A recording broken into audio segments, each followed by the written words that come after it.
অনেক সময় আমাদের খামের দরকার হয়, আর এই খাম বানাবার জন্য অনেক কিছু দরকার হয়।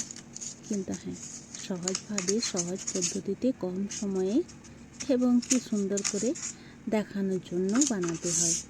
তো সেই খামই আজকে বানাচ্ছি। দুটো রঙিন পেপার নিয়ে নিয়েছি, ছোটো ছোটো করে কেটে নিয়েছি লম্বা করে। আর ওই পেপারটা 3 ভাঁজ করে নিলাম। যত লম্বা কাটবো তার থেকে 3 ভাঁজ করে নিতে হবে। 3টা ভাঁজই যেন সমান হয়। তারপর একটা হয়ে গেলে আর একটাও এরকমভাবে ভাঁজ করতে হবে। আমি একটু সাইডগুলো চিপে দিলাম যাতে দেখা যায়। এটাও দেখো এরকম করে বানিয়ে নিচ্ছি। ছোট ছোট কাউকে উপহার দিতেও আমাদের খামের দরকার হয়। আর সেই খামগুলো যদি বাড়িতেই বানাই এবং কি নিজে বানাই তো নিজের মনের মতো বানানো হয়।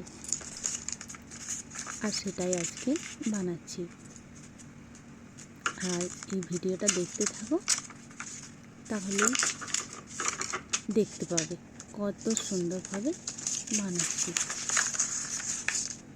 কেননা আমি যাকে দিব গিফটটা সামান্য কিছু পয়সা দেব, তো পয়সাটা হয়তো নেবে না, কিন্তু আমার দেওয়াটা জরুরি আছে।